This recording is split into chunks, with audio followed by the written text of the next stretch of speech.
Já, góðan daginn og velkomin á þennan kynningafund Hambuðnar á uppgjörum fyrir þriðja ársfjórðung 2025. Ég heiti Hjörtur Erlendsson og hjá mér situr Emil Viðar Eyþórsson, fjármálastjóri. Og við ætlum að fara yfir þessa kynningu saman. Ég ætla að byrja á því að fara yfir helstu atriði starfseminni á tímabilinu og byrja á rekstrinum á þriðja ársfjórðungi. Og salan á þriðja ársfjórðungi þessa árs, samanborið við sama ársfjórðung síðasta árs, var 23,9% hærri. EBITDA ársfjórðungsins var 9,5% með 12% á sama tímabili í fyrra. Rekstrarhagnaður tímabilsins nemur 4,7 milljónum evra, samanborið 5,3 milljónir evra á sama tímabili í fyrra. Lækkunin skýrist einkum af miklum þrýstingi á verð og aukinni verðsamkeppni, einkum í Færeyjum og á Grænlandi. Fjármagnsliðir nema 2,9 milljónum evra til gjalda, samanborið 3,2 milljónum evra til gjalda á sama tímabili í fyrra. Hagnaður áframhaldandi starfsemi eftir skattana með 1,8 milljónum evra á ársfjórðungnum, sem var tæplega 2,1 milljón evra á sama tíma í fyrra. Og eins og félagi hefur farið yfir þá hefur verið að loka starfsemi Mørnótt Danmark og Póldan í Póllandi og færa þá starfsemi að mestu til Indlands. Félagi fer því með starfsemi þessara félagi sem aflaða starfsemi í samræmi við reikningsskilareglur IFRS og felur það í sér að allur rekstur félagana sýndur í sér línu í rekstrarreikningi félagsins undir liðnum aflögð starfsemi eftir skatta og leiðrétta þar einnig samanburðartölur síðasta árs. Ýmis kostnaður fellur til vegna lokunar á starfseminni, svo sem uppgreiðsla á leigusamningum, greiða þar uppsagnartíma starfsmanna, niðurfærsla birgða og annarra eigna. Heildargjaldfærsla á þriðja ársfjórðungi vegna aflagðrar starfsemi nemur 0,5 milljónum evra, en í fyrra var tap á starfsemin á sama tímabili að fjárhæð 0,4 milljónir evra. Hagnaður tímabilsins nemur 1 milljón evra, samanborið við 1,1 milljón evra árið áður. Og ef við skoðum síðan tölur úr 9 mánaða uppgjörinu, að þá salan á fyrstu 9 mánuði ársins, samanborið við sama tímabil síðasta árs, var 19,1% hærri. EBITDA á fyrstu 9 mánuðum ársins var 33 milljónir evra, eða 11,9%, með 28,7 milljónir evra eða 12,3% á sama tímabili í fyrra. Sé EBITDA leiðrétt fyrir einskiptiskostnaðinn sem 0,5 milljón evra vegna kaupana á Koinor, þá var EBITDA hlutfallið 12,1%, samanborið 12,3% á sama tímabili í fyrra. Fjárhagnatekjur félagsins lækka 1,6 milljón evra á milli tímabila og félagið notaði inneignir á bankareikningum til að greiða fyrir kaup á Koinor í upphaf ársins og það skýrir þessa lækkun. Einnig töluvert gengistap, einkum vegna veikingar dollars gagnvart evru á fyrri hluta ársins, sem leiðir til að gengismunur neikvæður rúmar 2,1 milljón evra, en var jákvæður á sama tímabili í fyrra 0,6 milljónir evra. Breyting á fjármagnsliðum á milli ára því 4,5 milljónir evra til lækkunar á afkomu ársins. Hagnaður af áframhaldandi starfsemi eftir skatta nam 8,5 milljónum evra á fyrstu 9 mánuðum ársins, en var 9,2 milljónir evra á sama tíma í fyrra. Sé leiðrétt fyrir einskiptiskostnað vegna Koinor nemur hagnaður tímabilsins af áframhaldandi starfsemi í kringum 8,9 milljónir evra. Heildargjaldfærsla á tímabilinu vegna aflagðrar starfsemi nemur 2,3 milljónum evra, en í fyrra var hagnaður starfsemina fjárhæð 16.000 evrur. Og hagnaður tímabilsins nemur 6,2 milljónum evra, samanborið 9,3 milljónir evra áður.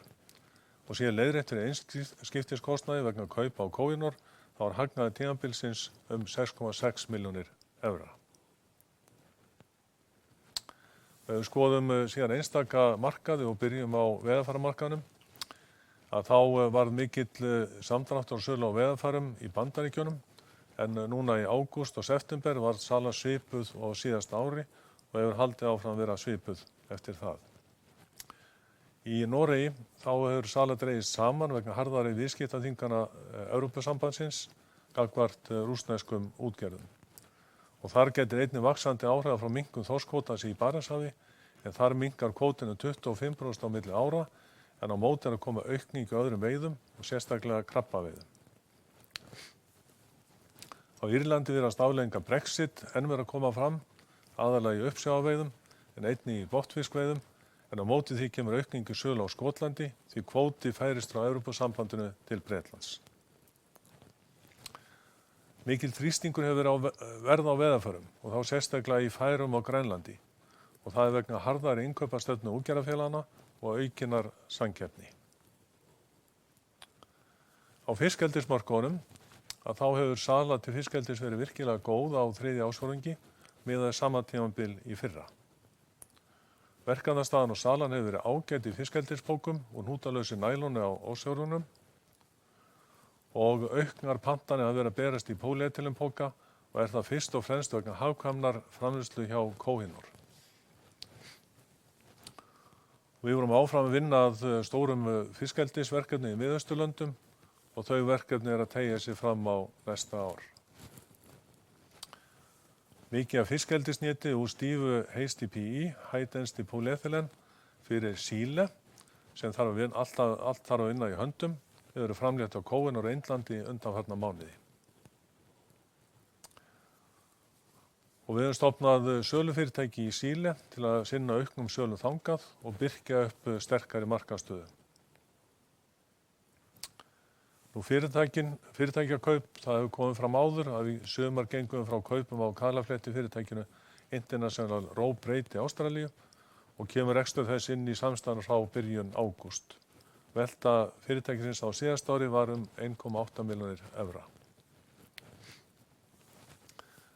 Og útsjávarmarkaðurinn, eða offshore-markaðurinn eins og kallast á ensku, að þá settum við upp slitbekk í Litáen og slitbekkur sem 104 metrar langur og með alltaf 2000 tonna átæki til álagsprófunar. Hann var settur upp í vor hjá Hampiðan Baltic í Litáen og hann hefur komið virkilega vel út. Og við höfum samið stór lyftistrófuverkefni til afhendinga núna fyrir áramótin og verkefni eru bókuð fram á vormánuði. Og núna vinnum við að aukinni framleiðslugetu á stórum lyftistrófum og öll þau tæki eru hönnuð og smíðuð af eigin smiðju í Hampiðan Baltic. Mig langar að fara aðeins yfir hagræðingarmálin og hvað við höfum gert á þriðja ársfjórðungi þessa árs. Við höfum tekið 2 kaðlavélar sem voru fyrir snúna kaðla og við vorum staðsettar í Hampiðan Baltic í Litáen. Við sendum þær til Indlands og fyrsta sending af saumavélum fór einnig af stað. Og fyrsti 40 feta gámurinn af 5 gámum með 20 tonnum hver af hnútalausu næloni var sendur til Kohinoor til þess að þar var hægt að hefja framleiðslu á fiskeldisbókum úr því efni. Og við ætlum að byggja upp birgðir af því efni til að dekka þann tíma sem tekur að taka vélar niður í Evrópu, senda til Indlands og setja þar upp að nýju. Með því að flytja efni strax hægt að flýta þjálfun starfsmanna á Indlandi svo að til staðar verði þjálfaður mannskapur þegar vélarnar koma til Indlands. Okkur tókst á þessum ársfjórðungi að klára það verkefni að flytja nær öll innkaup félaga Hampiðunar yfir til Kohinoor. Og þetta sem sagt innkaup á snúnum og flettuðum köðlum. Við lokuðum Mørenot Danmark og fluttum öllu verkefni til Mørenot Aquaculture í Noregi.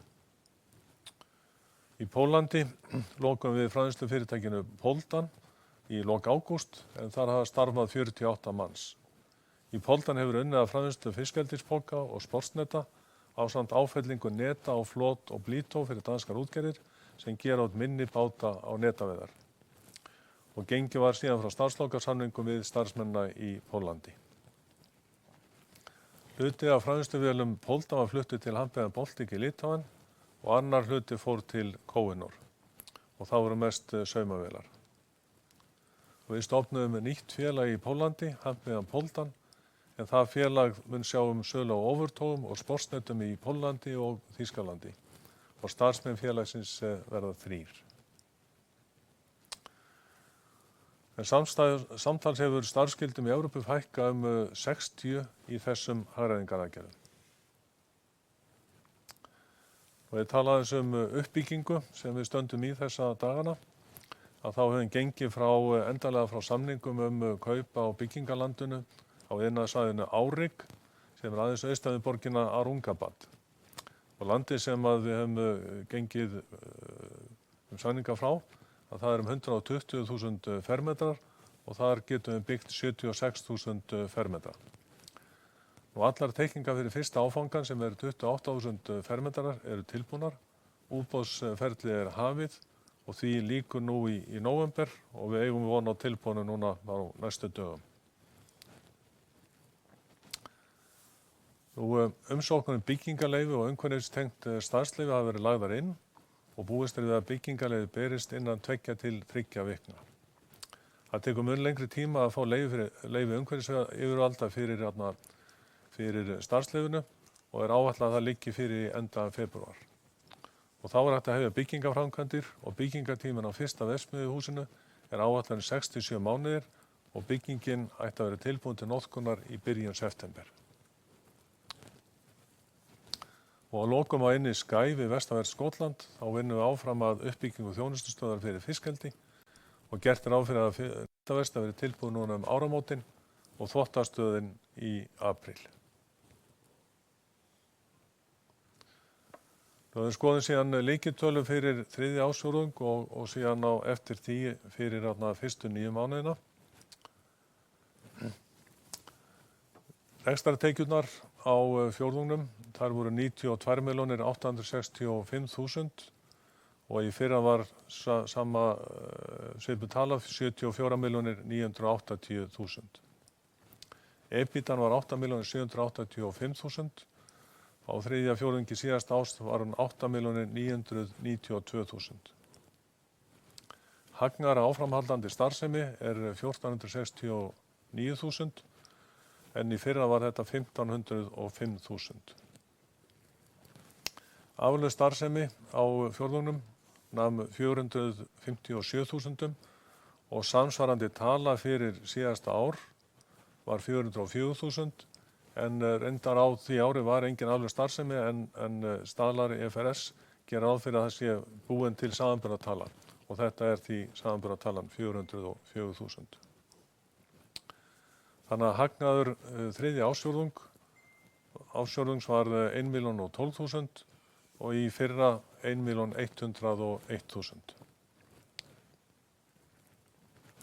Ef við skoðum síðan rekstrarreikninginn sjálfan, þarna sjáum við aftur tölurnar, sala 92,9 á móti 75 í fyrra, hækkunum 17,9 milljónir evra sem hækkunum 23,9%.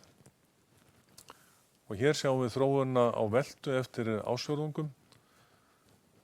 Samsvarandi ársfjórðungar eru dökklitaðir og sjáum aftur 92,9 milljónir, í fyrra 75 milljónir og þriðji ársfjórðungur 23,80,9, töluvert hærri.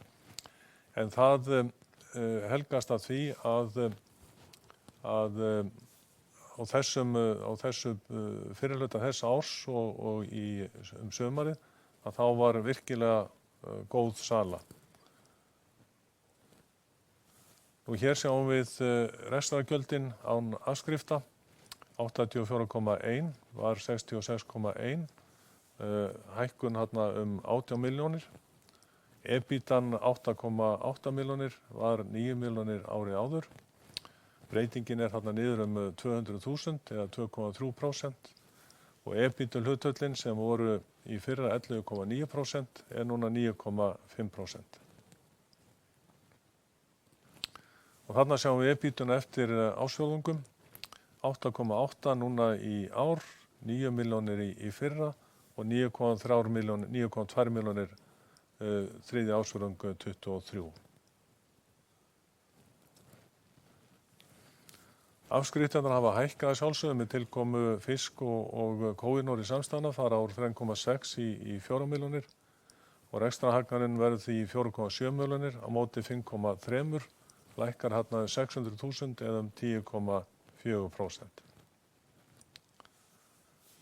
Fjármálatekjur og fjármagnsgjöld námu á fjórðunum 2,7 milljónum evra og það var samsvarandi tala í fyrra 2,7 einnig, við erum tæpum 100.000. Gengismunurinn var minni í ár, 200.000, var 600.000 í fyrra til lækkunar. Þannig að þetta bati um 400.000. Og hagnaður fyrir skatta þá 1,8 milljón á móti 2,1 í fyrra, niður rúmlega 200.000 eða 10,8%. Þannig að hagnaður á áframhaldandi starfsemi 1,5 milljón sem sama tala og í fyrra 1,5 milljón. Og þarna sjáum við sólarrit yfir hagnað áframhaldandi starfsemi eftir þessum ársfjórðungum, 1,5 í ár, 1,5 í fyrra og 3,5 milljónir þriðja ársfjórðung 23. En þetta ár við buðum út sem sagt nýtt hlutafé í júní 2023 og gengið breyttist mjög mikið fram til loka september og það var til þess að hagnaðurinn það á þeim ársfjórðungi var töluvert hár.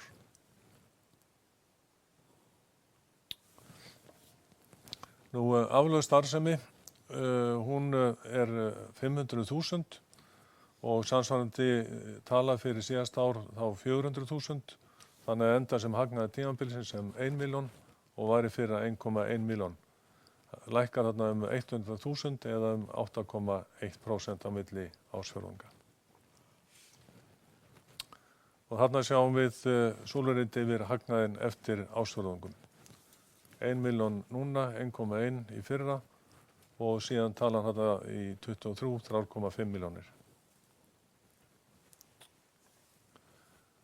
Nú ef við skoðum síðan rekstrarreikninginn fyrir 9 mánuðina,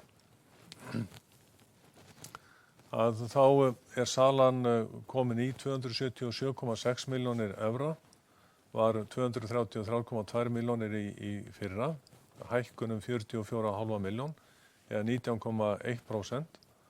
Og þá má geta þess að félögin sem voru í hampiðinni fyrir kaupin á Kohinor og fisk, að söluaukning þeirra félaga á þessu tímabili var 7%.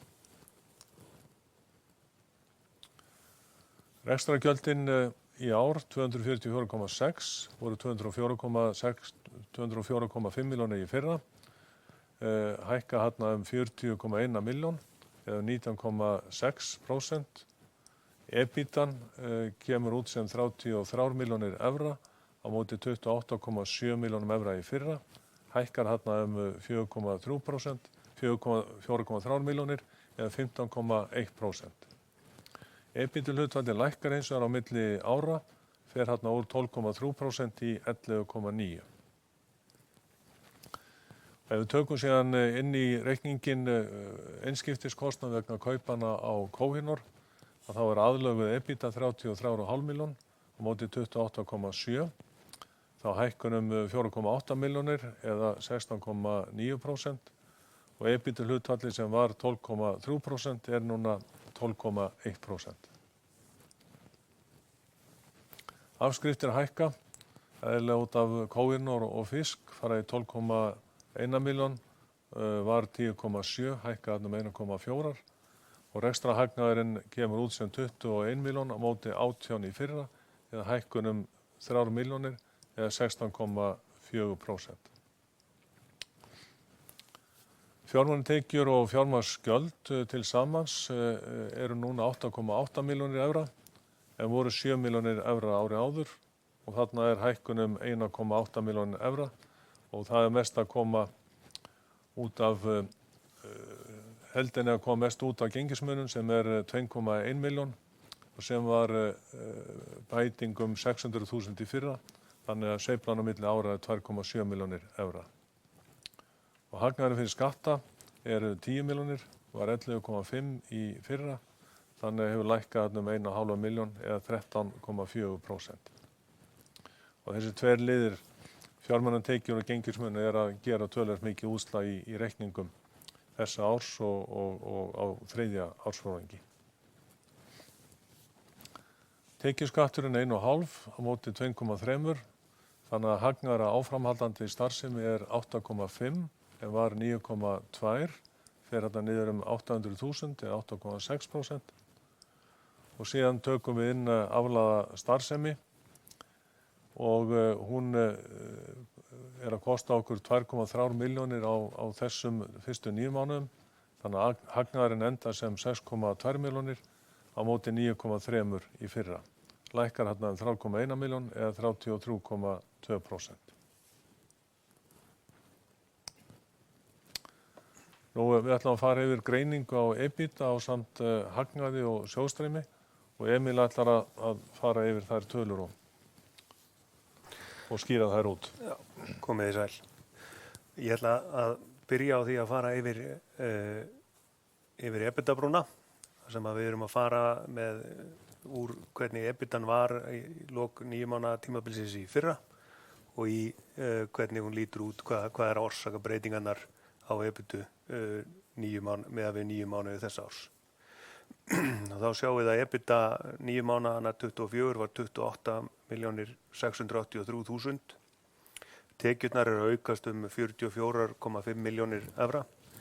Framleiðslukostnaðurinn eykst á móti 32,8 milljónir og rekstrakostnaður eru að aukast 7,3 milljónir.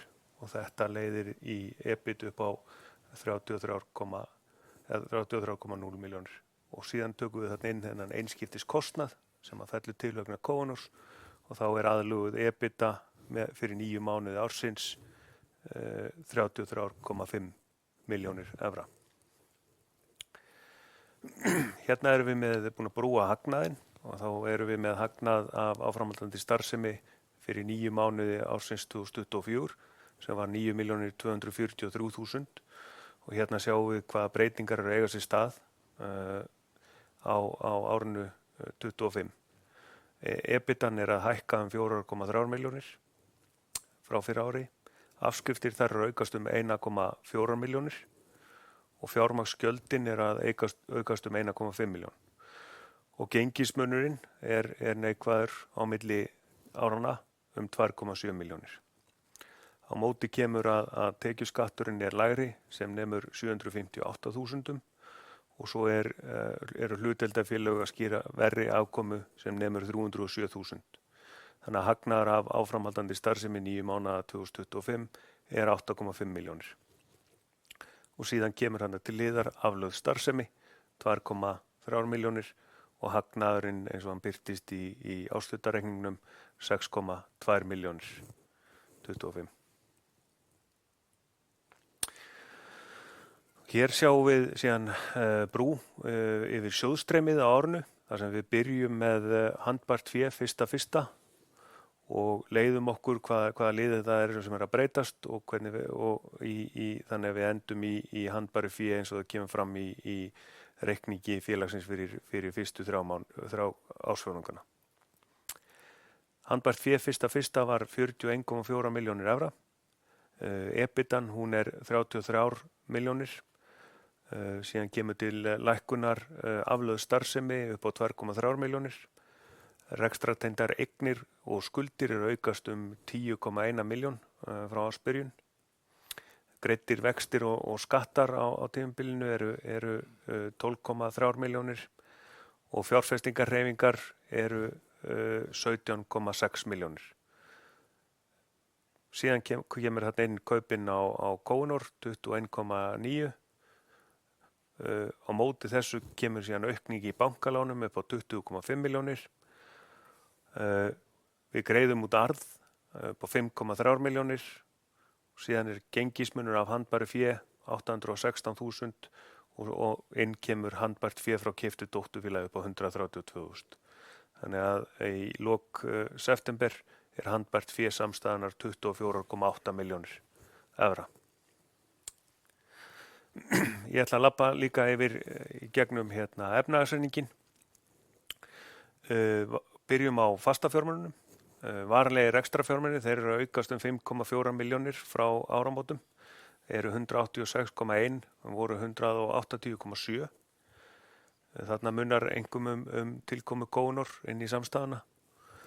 Óumneyslegar eignir eru að aukast 19,3 milljónir, fara úr 86,6 í 105,9. Aukningin þarna skýrist að mestu út af tilkomu Kónor, en þá á eftir að framkvæma eða á eftir að útdeila kaupverðinu og verður það gert núna í byrjun, eða við höfum 12 mánuði til að gera það, þannig að það verður gert núna í byrjun næsta árs. Eignarhlutur í hlutdeildarfélögum er að aukast 100.000, 1,7 var 1,6 í áramótin fyrra. Eignarhlutur í öðrum félögum er að lækka rúm 100.000, það voru 2 milljónir núna, voru 2,2 milljónir í árslok 24. Skuldabréf og langtímakröfur er að lækka 600.000, fara úr 1,6 í 1 milljón og tekjuskattsinneignin er 3,2 milljónir, var 1,9 í ársbyrjun og þarna munar mest að við framkvæmdum kaupverðsútdeilingu á fisk á tímabilinu og hluti af kaupverðinu, af yfirverðinu af fisk kemur inn sem tekjuskattsinneign og verður hægt að nota á móti framtíðarhagnaði í Noregi. Fastafjármunir samtals eru 300 milljónir, voru 274,7, aukning 25,3 milljónir.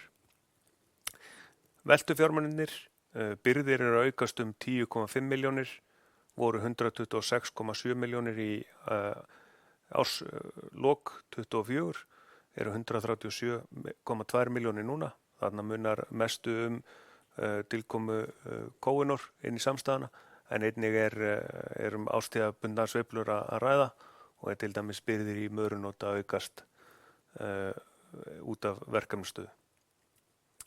Viðskiptakröfur og aðra skammtímakröfur eru einnig að hækka, voru 66,6 milljónir í árslok 24, eru núna 78,2 milljónir og þarna munar einkum hærri viðskiptakröfur í mörunót samstæðunni sem og Kónor. Handbært fé lækkar 16,6 milljónir, fer úr 41,4 milljónum í 24,8.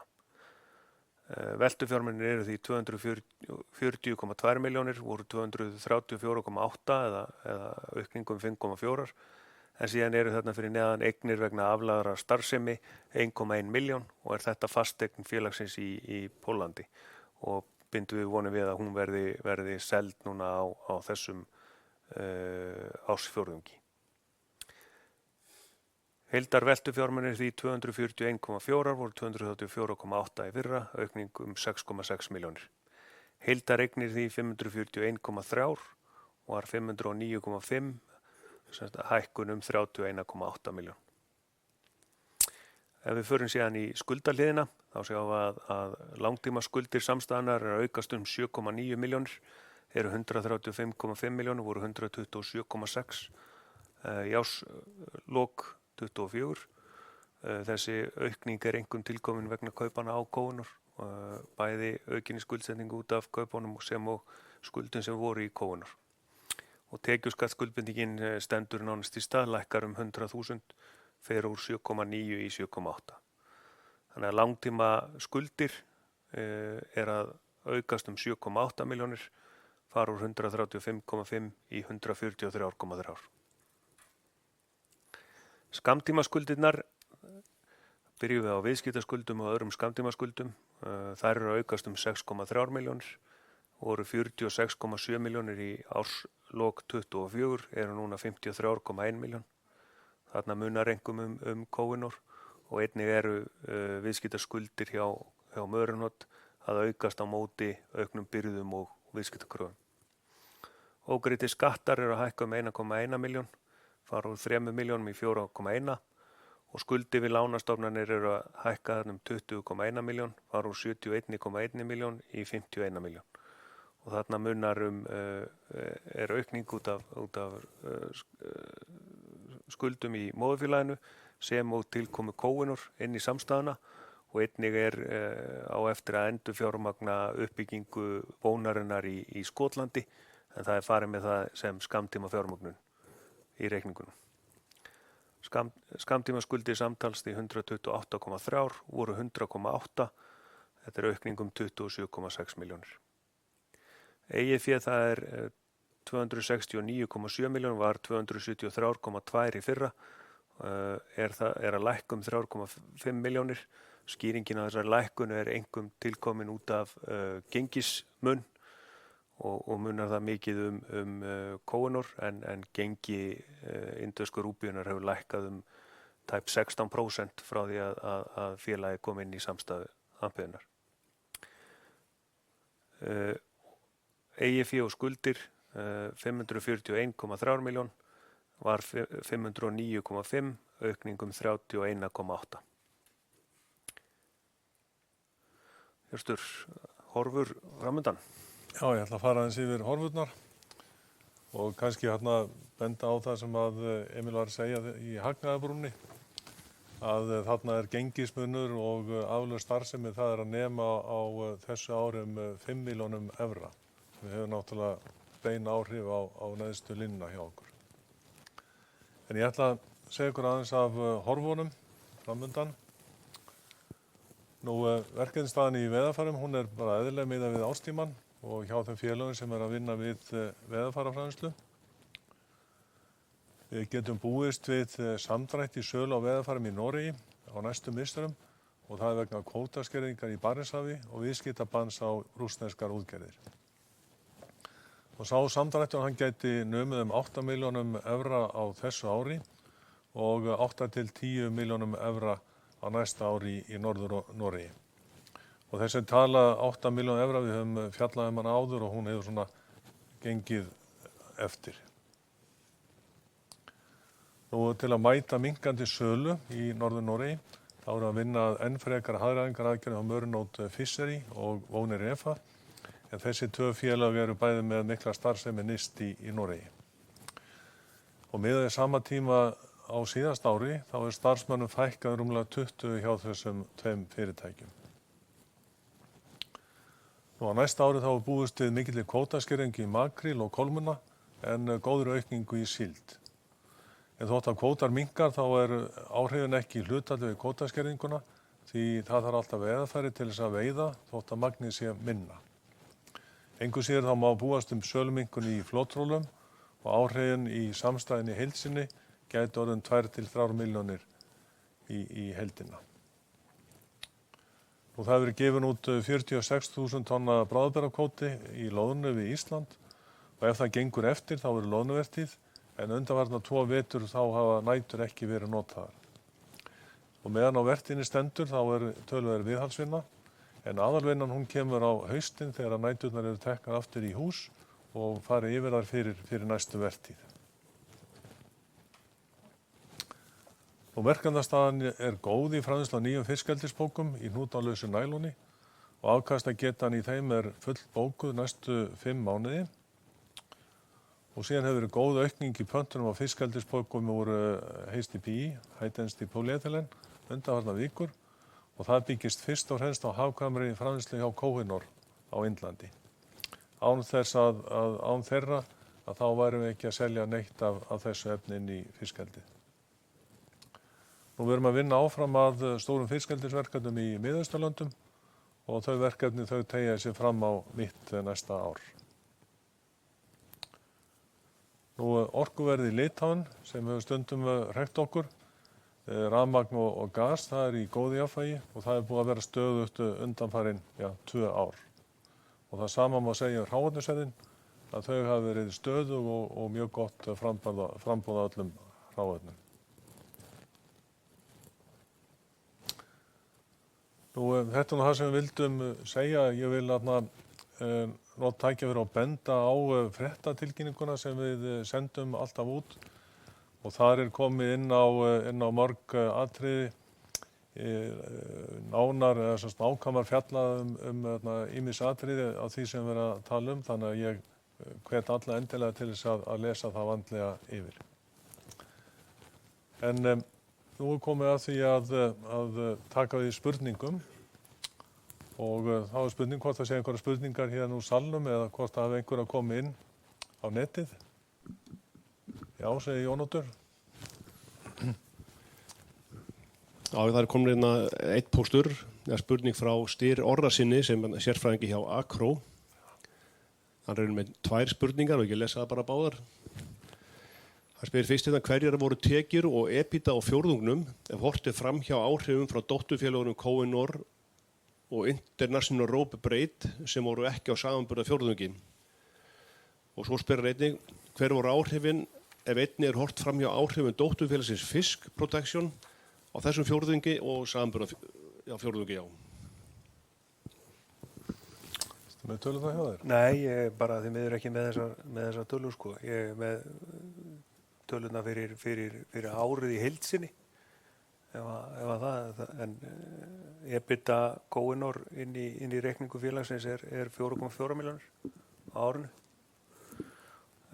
ARB kemur inn í svona lok í ágúst og hefur frekar takmörkuð áhrif. Þetta er nú ekki stór kaup hjá okkur. Sala Koinor inn í reikningunni hjá okkur er 21,7 milljón á árinu. En sala Fisk á þessu ári inn í reikningu félagsins er 6,6 milljónir og EBITan er 1,3 hjá félaginu. Samtals EBITDA þessar tveggja félaga er því 5,7 milljónir.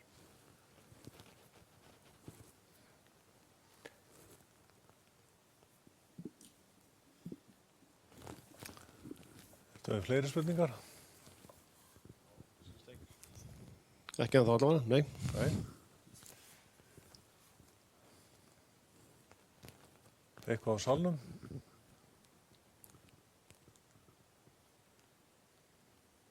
Nei.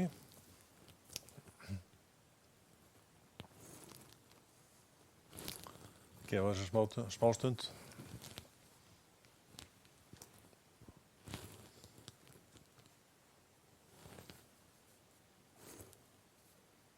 Fyrst vorum að tala Koinor og Fisk og ARB. Þá má segja það að öll þessi félag hafa gengið afar vel eftir að við keyptum þau. Og rekstur Koinor, hann bara styrkist með hverjum mánuðinum.